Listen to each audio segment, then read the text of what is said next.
Seydə Bəkir qızı. Ay yox, Bəkirin qızı deyil artıq. Çünki bunu özü dedi. Dən geri dursun, heç Bəkirin qızı deyiləm ki. Bir addım geri atsam, heç atamın qızı deyiləm.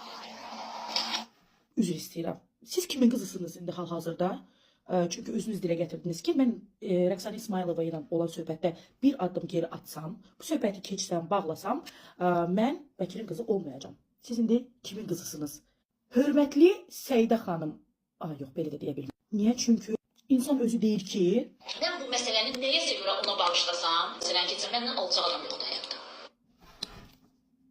özünə alçaq adam mı deyən birisinə mən necə deyim, hörmətli Seydə xanım. Ah, ayolum, mən necə başlayım axı bu söhbətə? Mən necə müraciət edeyim bu qadına? Onda gəl nə yaşsız, mən onun yoldaşına müraciət edeyim. Qardaş, sənin başına dönüm. Mənim sənin heç bir işim yoxdur və hətta bildiyim qədərilə adınız Mahirdir. Belə müraciət edeyim. Yəni bəlkə də səhv bilirəm. Yəni qohumlarınızdan mənə yazanlar olmuşdu ki, Mahiri də yaman günlərə qoyub. İndi o onların iddiasıdır təbii ki. Ona görə oradan Mahir adı yadımda qalıb. Mənim sənin heç bir işim yoxdur. Amma sənin yoldaşının bizlərlə işi olduğu üçün bu gün mən belə bir video çəkmək məcburiyyətində qaldım. Görün yoldaşınız nə deyir? Həyat yoldaşları, yəni biz xanımlar. Ərimizin güzgüsüyük. İndi bu qadın bütün gün sosial şəbəkədə ona buna sataşaraq, peşəsinin ardında sığınıb, bütün günü səni yad elətdirir bizlərə. Bütün günü özünü söydürür. Yəni mən bunu sübut edə bilərəm. O çox vaxt deyir, sübut qoya bilərsən. Bəli, sübut göstərə bilərəm ki, yüzlərlə insan kommentlərdə sənin yoldaşını söyür. İndi belə çıxır ki, o sənin güzgündür də. Özü deyir axı bunu.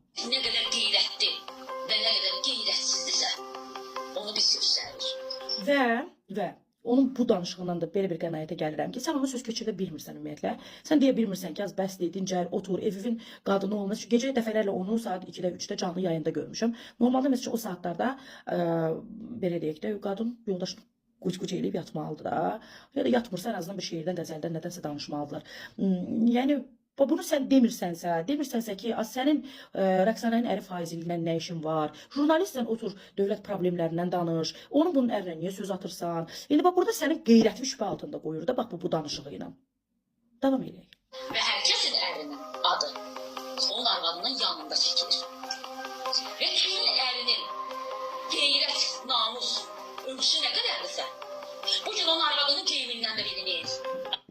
Bir video qoyuram. Bax, zəhmət olmasa arvadımın geyiminə. Altdan nə geyiniblər hamısı görünür. Heç geyimi ilə çıxırsınız da efrə sonucda nəyin üsyanını eləyirsiniz?